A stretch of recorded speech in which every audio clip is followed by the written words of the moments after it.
Comment concevoir un programme d'entraînement efficace? Guide pour les débutants. Avoir un programme d'entraînement efficace est extrêmement important pour atteindre vos objectifs de remise en forme. Vous ne pouvez pas vous contenter d'avoir un objectif et espérer l'atteindre. Si vous n'avez pas de plan clair et détaillé, vous perdrez probablement votre temps et vos efforts. Voici ce qu'il faut savoir. Il n'existe pas de solution unique, car nous sommes tous différents.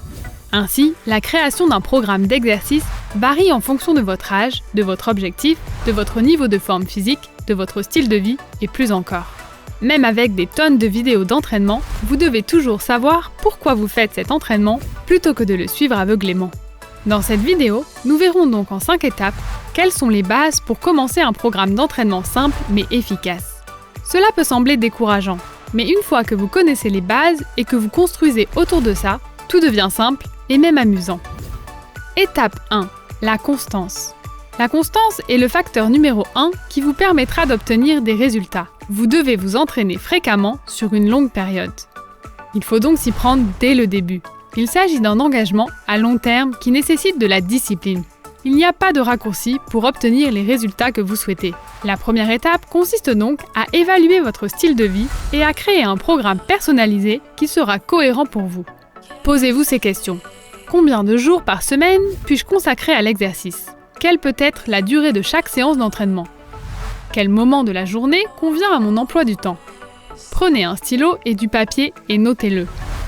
Par exemple, si vous souhaitez vous entraîner 5 jours par semaine et avoir 2 jours de repos, vos jours d'entraînement seront les lundis, mardis, jeudis, vendredis et samedis. Vos jours de repos seront le mercredi et le dimanche pour chaque séance. Soyez précis et réaliste, car nous voulons que ce plan soit réalisable et non quelque chose qui vous donnera des excuses par la suite. Si vous pouvez y consacrer 1 heure par jour, c'est parfait. Mais si vous avez des obligations professionnelles et familiales et que vous ne pouvez consacrer que 20 à 30 minutes par jour, c'est tout aussi bien. Faire de l'exercice pendant une période plus longue n'est pas nécessairement synonyme de meilleurs résultats ou plus rapides. Il s'agit plutôt de la cohérence et de l'efficacité de votre entraînement pour obtenir des résultats.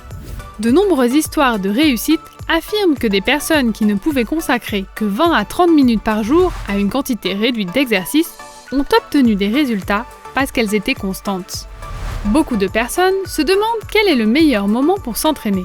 La réponse est simple, il n'y a pas de meilleur moment pour s'entraîner. Le meilleur moment est celui qui vous convient le mieux et qui s'adapte à votre emploi du temps. Ainsi, vous serez plus enclin à respecter votre routine au lieu d'avoir des raisons de ne pas vous entraîner. Ainsi, si le matin est le meilleur moment pour vous, restez-en au matin. Si le soir est le meilleur moment pour vous, gardez votre séance d'entraînement le soir. Une fois que vous avez déterminé votre programme d'entraînement, engagez-vous à le suivre quoi qu'il arrive.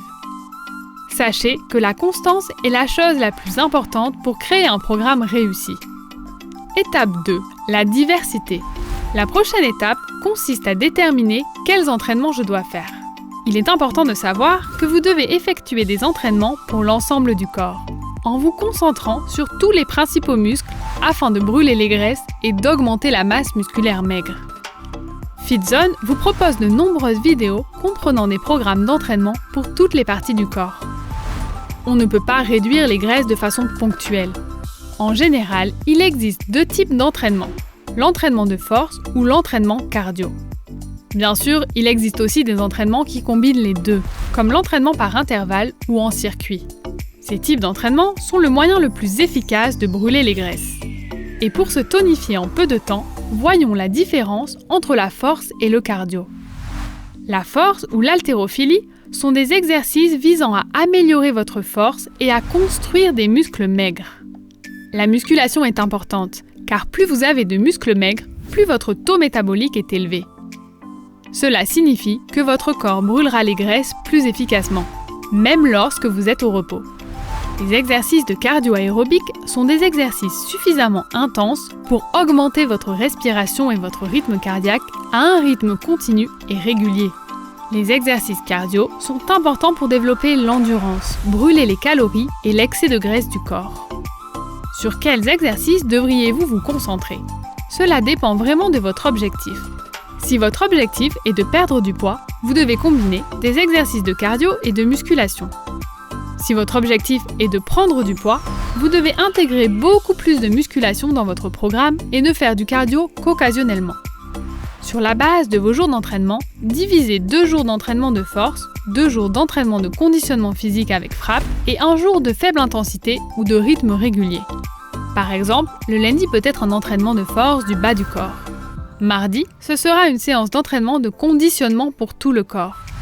Jeudi, un entraînement de force pour le haut du corps. Vendredi, une séance d'entraînement de conditionnement pour tout le corps. Et le samedi, peut-être une séance de yoga, de marche rapide, de natation ou de randonnée. Étape 4. Le volume. Le troisième facteur consiste à déterminer le volume de votre entraînement, le nombre de répétitions et de séries à effectuer, le poids à supporter et le temps de repos entre les exercices. Ces éléments sont principalement destinés à l'entraînement de la force. Commençons par comprendre les séries et les répétitions. Les séries consistent à répéter le même exercice un certain nombre de fois. Par exemple, effectuez 10 squats dans une série et vous pouvez le répéter pour 2 autres séries avec un repos entre les séries pour les débutants absolus. On vous suggère de commencer par 2 séries et, au fur et à mesure de votre progression, d'augmenter à 3 ou 4 séries par exercice. Les répétitions, ou reps, font référence au nombre de fois que vous effectuez un exercice pendant une série. Ainsi, par exemple, il peut s'agir de 10 répétitions de squat. Le nombre de répétitions que vous devez effectuer varie en fonction de votre objectif et de votre niveau de forme physique. Pour vous donner une base d'entraînement, 12 à 20 répétitions ou plus est principalement pour construire l'endurance musculaire. Et l'endurance de taille signifie entraîner vos muscles pour effectuer un certain mouvement pendant une période de temps prolongée. Pendant les répétitions élevées, vous soulèverez des charges légères. Et parce que nous voulons améliorer l'endurance, cela signifie des repos plus courts entre les séries, 30 à 60 secondes. 6 à 12 répétitions et de l'hypertrophie. L'hypertrophie est une augmentation de la croissance des cellules musculaires obtenue en soulevant des poids. Cet entraînement est destiné à tous ceux qui veulent se tonifier et améliorer la définition musculaire parce que vous soulevez des poids plus lourds avec des répétitions plus faibles. Le temps de repos entre les séries sera d'environ 60 à 80 secondes. Moins de 6 répétitions permet de construire une force et une puissance musculaire super dense car les répétitions sont plus faibles. Et n'oubliez pas qu'il est extrêmement important d'adopter des mouvements corrects afin d'engager les bons muscles et d'éviter les blessures. Chaque répétition doit être de qualité. Étape 4. La progression. Maintenant que vous avez un programme d'entraînement solide et que vous êtes cohérent avec celui-ci, le prochain facteur important est la progression pour continuer à vous améliorer et à avoir des résultats. Vos séances d'entraînement doivent devenir plus difficiles au fil du temps.